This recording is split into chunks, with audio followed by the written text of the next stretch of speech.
And if you ask me, I have come to the conclusion that men are not lonely enough. Men aren't lonely enough for me. They're just not. Men are not lonely enough. Men need to be put in isolation. I think caution tape. I think warning labels. I think anything that a man has ever done, there should be a fact sheet that is attached to this man so you know what you're getting into. Men are not lonely enough. And as a woman, I firmly believe that if you want to maintain a certain amount of safety, the further you are from men, the safer you will be. There are so many examples of this, from social media to TikTok, different shows that people binge watch. I'm looking at Love Island. I am looking at Pop the Balloon. I am looking at the Man of the Year trend. I am looking at I Am Happier Now, that trend that's going on. I am looking at different shows like Nelly and Ashanti. What the hell is going on with Nelly? That's a whole different issue. How are you jealous of your child? Yeah? How are you not willing to help parent the very offspring that you brought onto this earth? That's a whole nother issue. I'm looking at the Diddy trial. I'm looking at the Tyler Perry lawsuit. I am looking at just the most hideous and violent and villain-like and insidious and psychopathic behavior coming from men. And men wonder why there's a male loneliness epidemic. Who the fuck wants to deal with that shit? Y'all need counseling and isolation. Counseling and isolation. Because it's wild to me that people believe that they are going to find the love of their life if they wade through all of this crap. And ladies, I'm sorry. Does it require ego death? It does. You may not find the love of your life. You may not get the partner that you want. You may not have the male companionship that you seek. But I know for me as a woman, I would rather eat good food, have good friends, live a full life with fun, adventure, a good career, some pets, some land, maybe grow something, than sit around and ruin my mental health, my physical health, my financial health, chasing a fucking man. These dudes are princesses. Like, listen. Ladies, leave these men where they're at. It's always like the women with the whatever this is that are loud and hate men. So she sounds like just like multiple women that have that thing. So it could be vice versa. Everything that she's saying could be applied to her. I think not enough women are have experienced what it's really like to really be in a survival situation. I think they're coddled so much to the point that they talk the way they talk and they act the way they act. If we were in if war starts, World War III starts, the dependency on men will rise. Your femininity will have to come in because you will need to depend on a man, and we will value them at much higher rates because we're not going to do what they do.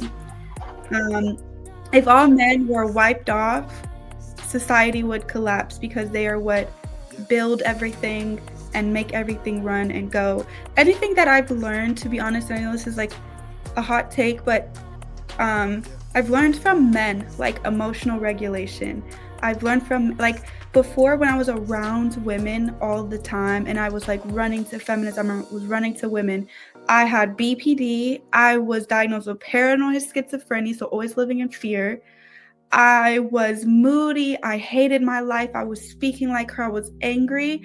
And it wasn't until like I actually centered myself around men and I submitted to my husband and I just submitted to listening to men, having male leadership and everything, where it was wiped away completely. My mental health became like, it was like I could see.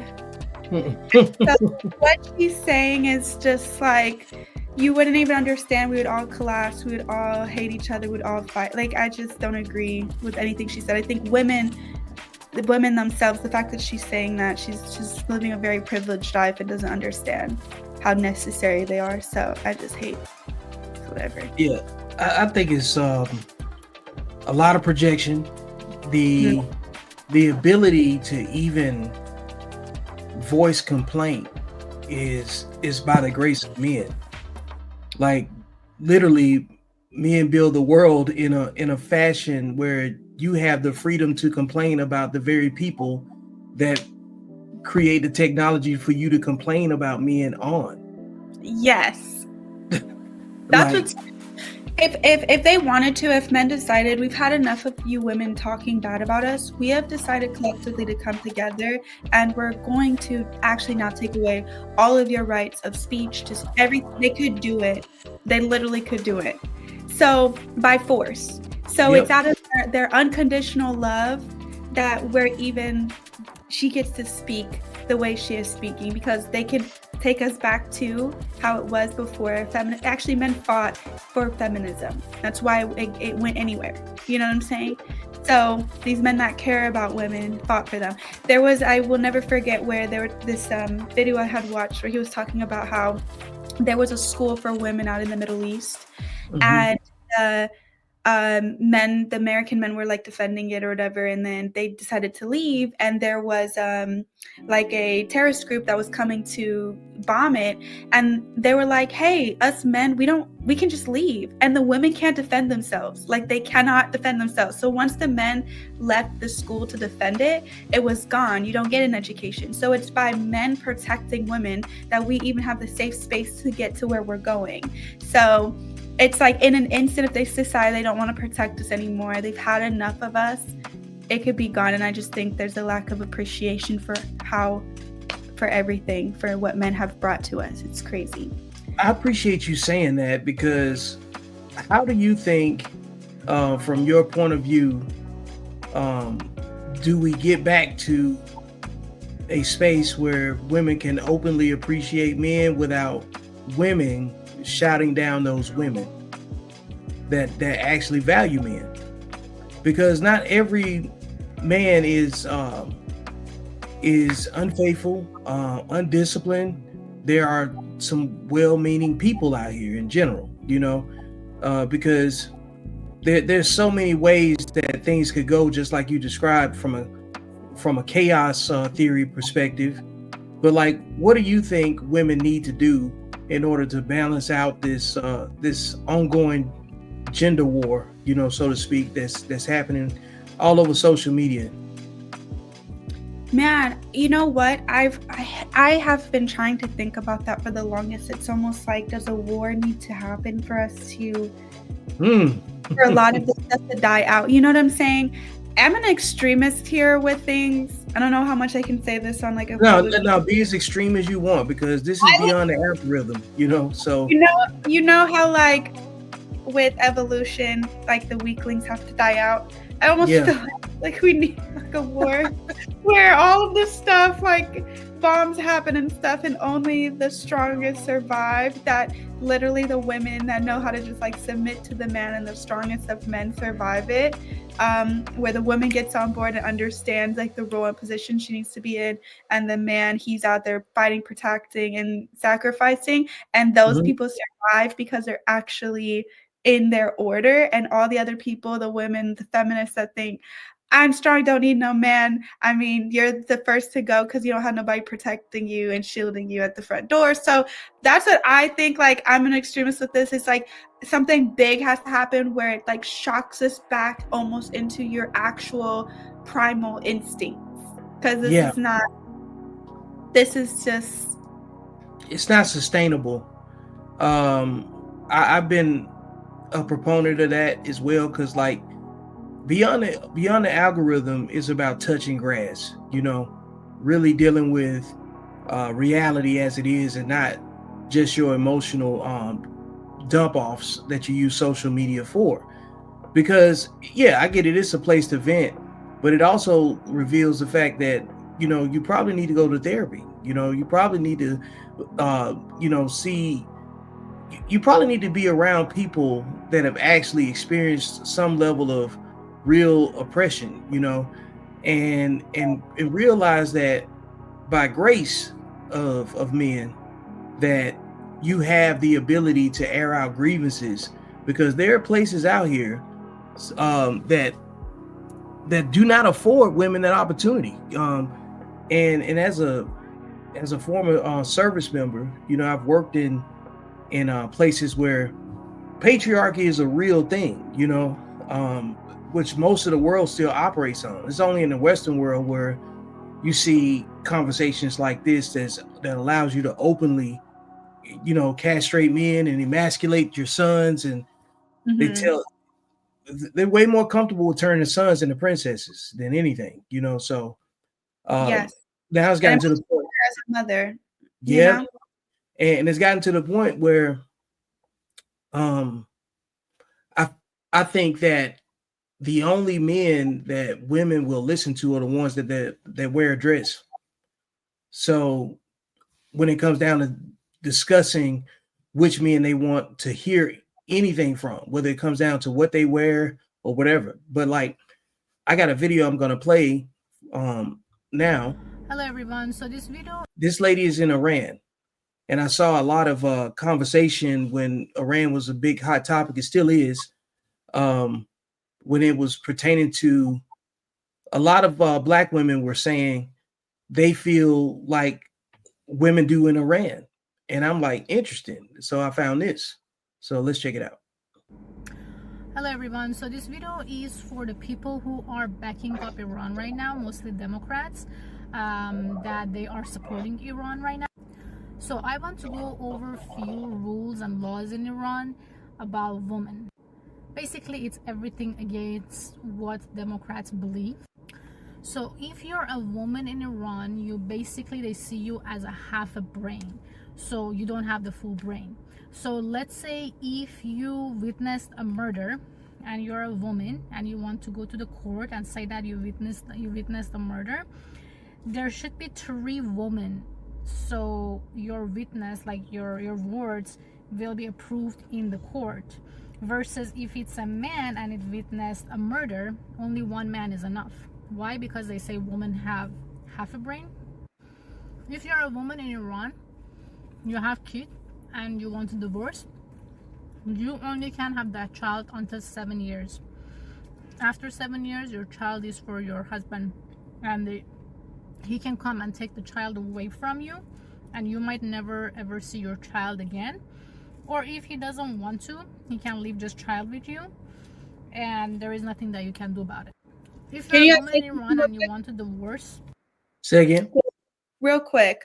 So one thing I'm gonna say this controversial, but what she's saying, that is real true oppression. But what is interesting to me is how women have all of our rights, and what we have done with them have proven that we're not the brightest tool in the toolbox, right? Because Kamala Harris was running for presidency, and she has shown more reasons why she would fail America and be the worst president ever. And women were voting for her just because they were told by other women to do it. And nobody was thinking, people were walking out on the street, interviewing these women who are going to vote for Kamala Harris. And they just said, well, she's just a black woman. And they would have a long list of reasons why she's not qualified to do this. And it didn't matter to them. So do I think that women have half a brain? No. But do I think that with all of our privileges, we're majority of women? I'm not saying there's really, really, really smart women, wise women. I'm just saying that the majority voters for Kamala Harris were women. So it's giving not making the best decisions. You know what I'm saying? Controversial. Just saying, I said, you know what? I don't think we should be voting, because clearly women have shown they don't vote well. The only women that are voting based off of more logic have husbands that taught them, this is what we believe in, this is what we're going to do. And so they just more so added to his vote, he voted, she added to it. And so, yeah, that's my opinion. Go ahead. oh, you have to go through hell. But if your husband wants to divorce you, it's super easy for them. If you're a woman in Iran and you're being beaten up by your husband, and me as your neighbor call the police and say, my neighbor is,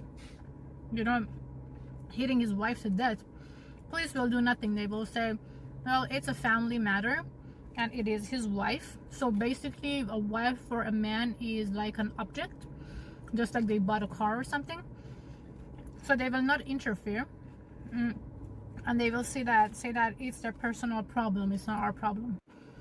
If you're a woman in Iran and you want to travel out of country, you have to have the approval from your father if you're single, or your brother if you don't have a father. If you're married, you have to have the approval from your husband. So basically, your husband has to sign a paper that gives you the permission to leave the country. And let's say your husband said you can't keep the kid. Until that kid is 18 years old, you have no right over that kid. Basically, if you want to leave the country, the kid cannot leave the country unless the father approves it and give the permission. If you're a woman in Iran, you can never become a judge, because they say women decide with their emotions, so they cannot be a good judge. If you're a woman and you walk into your home and you see your husband with another woman and you get mad and you kill them, you will be hanged. But if you're a man, you walked in a room and get your husband with another man, you can kill both of them and nothing's gonna happen to you. In Iran, you will be hanged if you kill someone. That's the punishment. But if you're a woman and you kill someone and your punishment is hanging, but you are virgin, they will first rape you before they hang you. I know that you can't even put this in your imagination, but that is true. Because in Islam, you cannot hang a virgin woman. In Iran, if a woman does not want to sleep with the husband and have sex, and the husband basically force you and kind of rape you, actually it does not count as a rape. So your husband can basically force you to have sex, and there is nothing that you can do about it. In Iran, a woman cannot sing. No man can hear your voice singing. In Iran, if you're a woman and you get raped, do you know what's the first thing that they ask you? What did you do that they raped you? As a woman in Iran, we get sexually assaulted every day, me, myself. All right, folks. Appreciate you sticking with me to the end. This has been another episode of Beyond the Algorithm. Make sure you like, share, and subscribe. Go get the book. And most importantly, I will see you beyond the algorithm. That's when life actually happens.